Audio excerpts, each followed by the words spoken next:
Hello and welcome back to the Exist Better YouTube channel. I have not been around so much and I'm trying to be around more on this channel. So welcome. Today we're talking about the animus. How is the animus playing out in real women in this real society right now? So let's just get right into it. The very first thing, just laying the groundwork for this whole animus discussion, we have to talk about what I call stage one, which is women's lost instinct. So this is a concept by Clarissa Pinkola Estes in this famous book, Women Who Run with Wolves.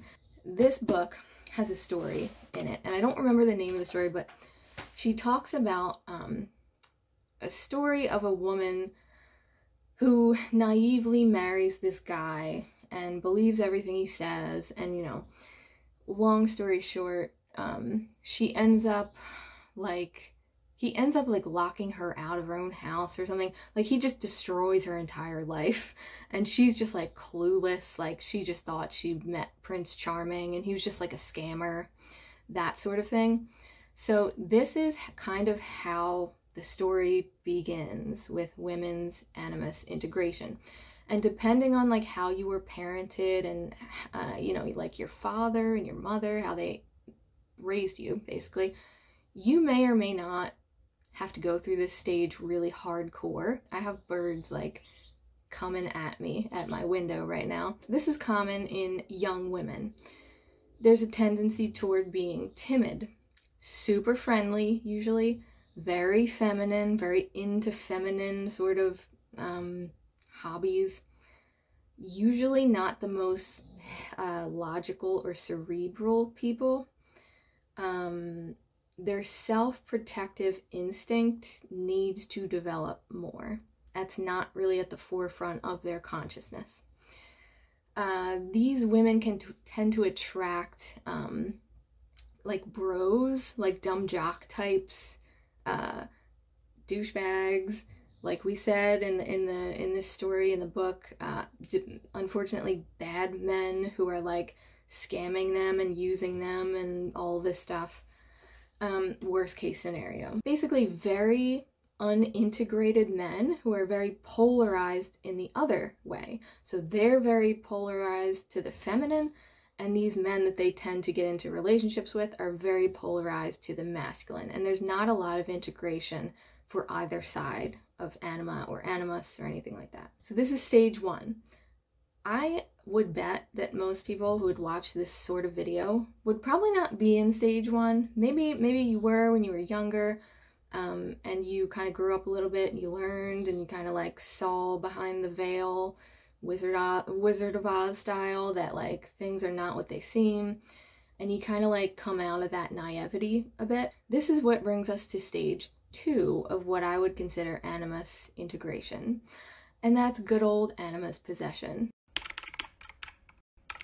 This is like the fun, comical stuff that everybody likes to talk about when it comes to the animus. And this is the rage, the resentment, the sarcasm, the passive aggression, controlling, know-it-all behavior. Some feminists can get stuck here. It's very common to hear that sort of archetype. These women can tend to attract man-children, right? That dreaded flipped polarity inside of a marriage where the woman nags and does everything and is responsible for everything. She's sort of being the man of the house, protecting and caring for everything, while the man just sits around like a sloth and he's kind of useless and dumb, right? This is the flipped polarity that can happen when women are embodying their animus. Well, they're not really embodying it. They're possessed by it. So it's running unconscious. It's got a lot of energy to it. And it's actually better than the last stage, I would say, because the woman is starting to get a bit of her instinct back.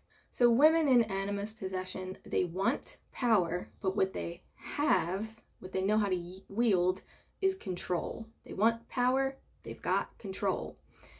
They don't really want control, right? Control kind of sucks. You just do everything and control everything and have to think about everything. and you just get burned out and you resent and hate everybody, right? What they want is power. Now, what if you're at this stage as a woman, but maybe you're not super possessed by your animus? Maybe you actually have it developed pretty well. What would that look like? This is when we see the kind of women who maybe they're not running around like enraged and resentful and, you know, dealing with all these like kind of irritating emotional issues. Maybe you have this woman who is more integrated and her animus possession is less possession and it's more conscious.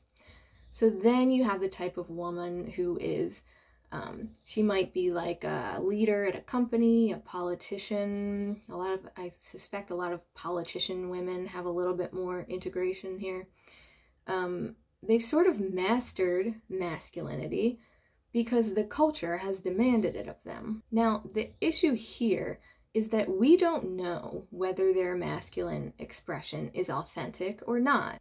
And we'll know over time, over the course of that person's life, whether they're fulfilled or whether they really just realize over time that they're very unhappy. These women have learned that wielding their masculinity is what makes them valuable. But when this goes wrong, she represses and loses touch with her femininity. And we see sort of cultural things that I think kind of point to this.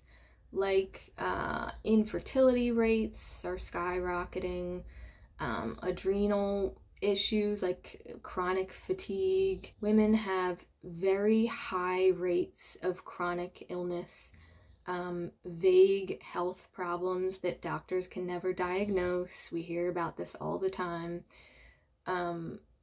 because the hormones are getting out of balance, right? There's a woman who runs a company called like the Way of Yin or something. And she talks about, she draws this chart of yin and yang, and she has each of the female hormones in the body fit in yin and yang. So you have yang would be like cortisol, right? So she has this diagram where it kind of shows like the cortisol is like eating all the other hormones, like all the feminine hormones that just like, there's no room for them to exist.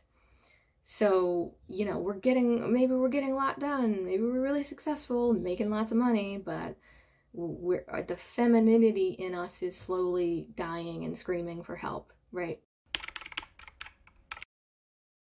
I want to talk about dream work here. And I know a lot of people aren't into dream work, don't do dream work, but dream work is good for women, specifically who need animus integration, because the main dream figure that you can experience is the animus. And it's how you can gauge progress and kind of see where you're at and see whether the actions you're taking in your life are actually integrating things. So your dreams will change if you keep following them. They will change based on the actions you are carefully taking toward animus integration. So what are some signs that you have some animus work to do in the dreamscape? And don't feel bad, because I still have these dreams and I'm still very much working on it. The bad man, the guy who's chasing you, the killer, the rapist, the guy who's hiding in your house waiting to get you, right? These are animus dreams. I guess it doesn't have to be a man, but it often is, and if it is a man, you know this is very likely what you're dealing with. On the flip side of that, you can also have, and you will eventually have as you start to develop more, you will have the dreams of like the good man. So you have dreams of the bad man, and you can have dreams of the good man. So the good man is, you know, he's what needs to be embodied by you, the female. So he could be anything. He could be a wise old guy. He could be just a younger guy who is sort of like, a lot of times there's like an attraction in the dreams. It could be someone that you're like dating or like sleeping with in the dream. It could be a stranger, or it could be someone you know, who could be representing this part of you. So if you really decide to give dream work a try, what you'll start to see is that there's a conversation between your waking life and your sleeping life. And usually that conversation only goes one way with people. Like, your dreams are trying to get your attention, but most people just can't really receive that information. So it kind of just, it's wasted. What you can start to do is you have a dream, you interpret it, you understand it, you change something in your behavior, maybe something small, and you take what I call symbolic action in your waking life.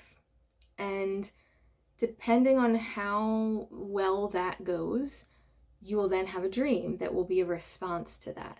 So if this sounds like really far out and like hard to believe, this is totally possible. It's totally how the brain is meant to work, this communication between the conscious and subconscious.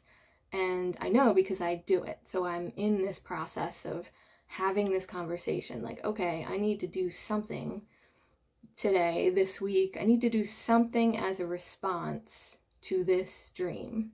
And then I have to figure out what that is. So for instance, the chase dream, very common dream for men and women. But if you know you've got some animus stuff going on, you have some of those symptoms of animus possession, let's say you have a chase dream where there's a man chasing you, you can then wake up and decide to face those animus-themed topics that you've been avoiding. It often requires some help from an outside perspective because dream interpretation is not easy for the conscious mind. The conscious mind often doesn't understand what the dream is trying to say. But usually the thing that you're very averse to in the dream is the development that needs to take place. So the man that's chasing you is actually something that you need to do or say or acknowledge or basically embody. But because you're so averse to it, the way that you're experiencing it in the dream is like he's a killer, right? But like, that's just your perception of it because it's so unintegrated. So what does animus integration actually look like? How do you know that you're doing it? And it's not about picking the right action. It's about picking the right energy. So, the example that comes to mind is in the self-help culture, people like to talk about self-care, right? And everyone's like, paint your nails, get a bubble bath, go to therapy, yada, yada, yada, right? But the reality is there's no action you can take where you're definitely automatically doing self-care. The actions that you are taking in your life, and I think we've talked about this on the channel before, every action you're taking has a symbol underneath of it. So if I go and take a bubble bath, that may or may not be self-care. It might be self-care, it might be me trying to force myself to do things I don't want to do, or anything in between, right? So I need self-knowledge, and I need to be able to feel into my own energy to distinguish what action actually is self-care, for example. The animus stuff goes the same way. So you need to be able to feel into your own energy and to feel what feels like developing masculine energy, right? So same with the self-care stuff. We could go into all of the cliches about what it might look like to develop masculine energy. So that might be taking more action, being more direct, being more logical, setting boundaries, protecting something in your life, any of that sort of stuff, right? And you can go and jump through all those hoops and do all of those actions to the best of your ability. But at the end of the day, if it's not, if you're doing the same old shit you typically do, that ain't it. You're not doing it, right?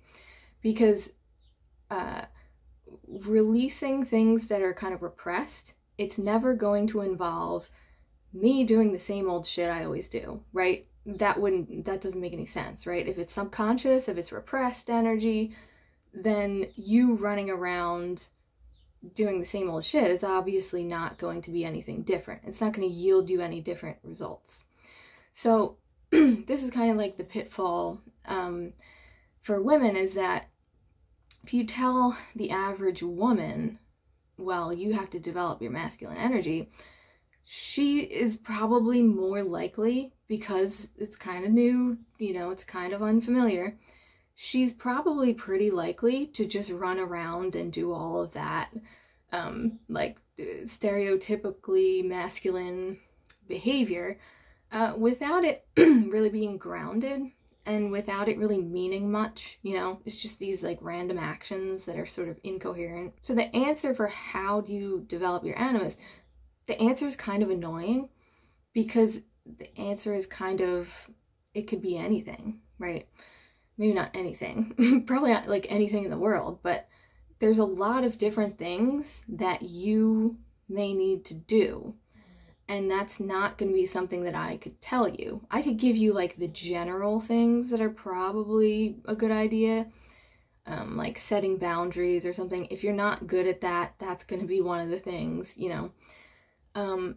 But, you know, like taking action, for example, that may or may not be, you may already be doing a lot of that, you know, or maybe you're taking the wrong action.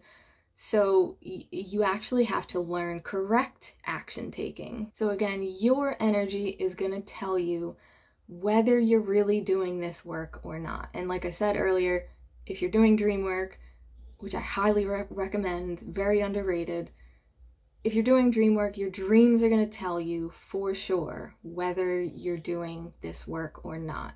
Long story short here, your inner man needs to be let out of his cage. You've got to stop bottling things up. You need to learn to assert yourself. You may need to become less driven by negative emotion and more driven by what you want to experience, and to create a boundary around that. You may need to practice more objectivity instead of everything being from your subjective worldview. You may need to practice more consistency, more discipline, showing up for yourself continuously, taking action toward your goals, working to build something in a concrete way. All of these are themes that you are going to grapple with if you are doing animus development. You're probably not going to be confident in it. You're probably not going to be really good at it. That's the point of this stuff, is that it's your blind spot. So, it's not just going to all come together in a day. This is something that you commit to over time, and you eventually find yourself in a more balanced place within your personality, because you've taken this man who's chasing you and you've decided to not run with this like frantic controlling energy or anything like that, but you've taken him, you've faced whatever painful, fearful stuff he represents, and you've looked at it and you've said, I think that's bullshit. I think I can actually disembody this safely and teach myself to do it. This is what animus integration is all about. It's not always fun, it's not always easy, and you're not going to be good at it. It's a blind spot, right? So you're not going to just wrap this up in an afternoon or a weekend or even like a month. This is just like a long-term part of your development.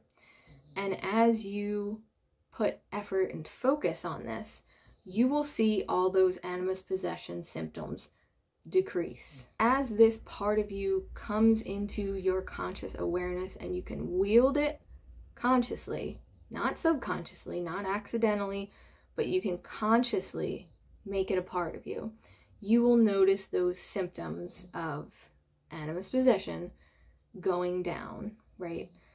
The anger, the resentment, the control, the burnout, the people pleasing, all of this stuff, the boundary issues, all of that stuff is going to trickle downward as you get better at integrating this masculine energy.